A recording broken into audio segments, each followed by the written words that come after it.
Olá, olá, galerinha com matemática, da matemática com o professor Raimundo. É, eu me chamo Raimundo José, né, da turma do sétimo ano aqui, Introdução à Álgebra, tá certo? Sou da escola Professor Ariel. Trabalhar com a álgebra um pouco, tá certo? Vamos lá? Beleza. Entender o que é, né? Primeiramente, a álgebra, né? É uma parte da matemática composta por números, sinais, regras, que nesse caso eu coloquei aqui fórmulas, e letras do nosso alfabeto e do alfabeto grego, certo? Porque nós sabemos muito bem que uma das origens, né, das contribuições muito significativas da matemática esteve principalmente na Grécia, né? Mas professor, letra? Como assim? Nós estudamos português e nós vimos letra em português, professor. Por que em matemática? Sim, é justamente para simplificar a nossa vida, né? Nós trabalhamos com aritmética, com os números e demos ênfase anteriormente dos assuntos relacionado à álgebra, só que não foi bem aprofundada, tá certo? Então um pouco para a gente conhecer um pouco mais é necessário nós irmos à história, como foi que surgiu essa parte da matemática, né? Essa parte da matemática em qual utilizamos letras para chegar a um determinado valor, né? Certo? Beleza? Beleza. É, Conta-se a história que muito antes desses matemáticos aqui, que eu vou falar para vocês, lá na Mesopotâmia, já havia muitas pessoas que faziam vários cálculos. Um exemplo disso é o papiro de Risch também, papiro de Risch, que é traços que representava também a álgebra no Egito, e muitos outros também, tá certo? Conta-se também, se a gente for estudar um pouco mais da história, que também na Arábia também já havia muitos matemáticos, tá certo? Um exemplo disso, depois de Cristo, eu vou estar falando sobre esses daqui. Diofanto, ele é considerado hoje o pai da álgebra, certo? Ele fez várias contribuições a respeito disso, tá? Contribuiu bastante, tá? Brahmagupta, Brahmagupta. Esse daqui é o matemático indiano também, que ele fez vários cálculos matemáticos de álgebra, fez diversas contribuições em seus trabalhos, certo? Assim como Diofanto também, que é considerado o pai da álgebra, né? É, inclusive tem até um problema da idade, né? Da idade de Diofanto, que nós vamos ver posteriormente, tá certo? Tem também o matemático chamado Alcarisme, certo? Com um livro que ele fez de álgebra, considerado álgebra. Então, por isso que veio provavelmente essa notação de álgebra, né? Essa notação aqui do livro de alcarisme.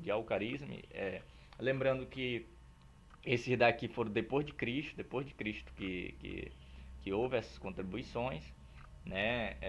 Dos anos 500, 600, 700, 800 depois de Cristo, tá certo? Entre esses daqui que fez diversas contribuições na área da matemática, e esse daqui é o árabe, certo?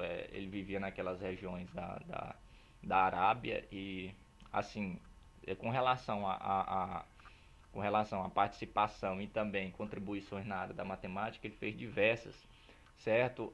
E mais adiante, quase atualmente, né, o François Viète e René Descartes, né? François Viète ele fez a utilização dos símbolos matemáticos, assim também como o Euler também fez diversas contribuições a respeito disso, tá?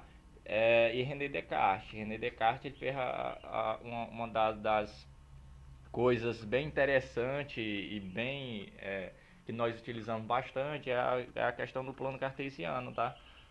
Das coordenadas de retas cartesianas, certo? Esses daqui foram os matemáticos, que é bom a gente estar entendendo o surgimento disso, como foi que se surgiu, como foi que o surgimento dessa parte da matemática interessante demais que nós utilizamos em nossa vida, tá? Mas professor, esse surgimento, aonde é que nós utilizamos mesmo isso, hein, professor? Vamos lá. A importância da álgebra, né? Vamos ver um pouco da importância dela.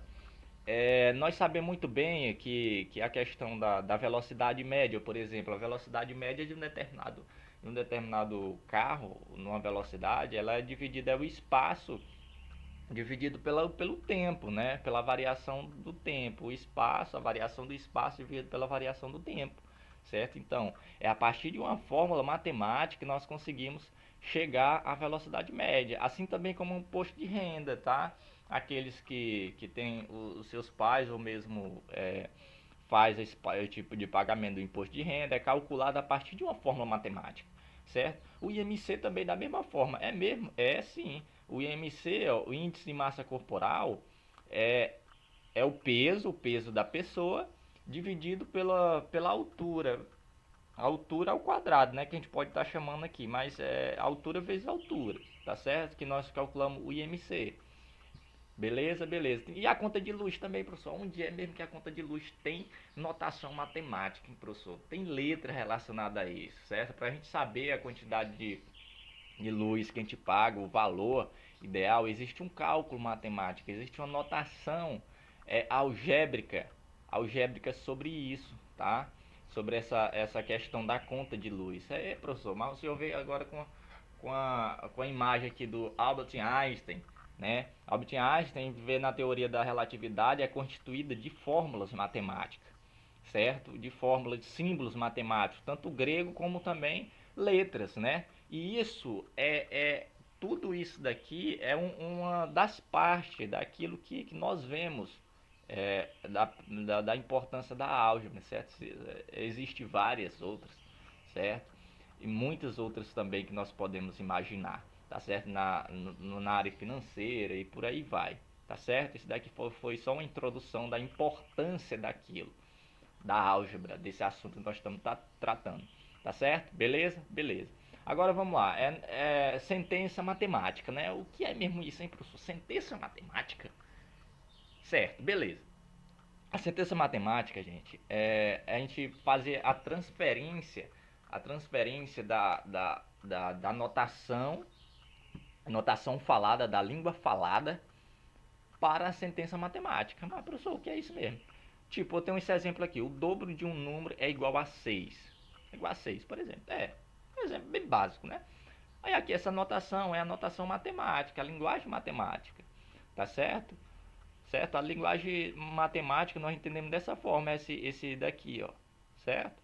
Sentença, e assim, dentro dessa sentença existe a sentença matemática fechada e a sentença matemática aberta. Que é isso mesmo, professor? Vamos lá.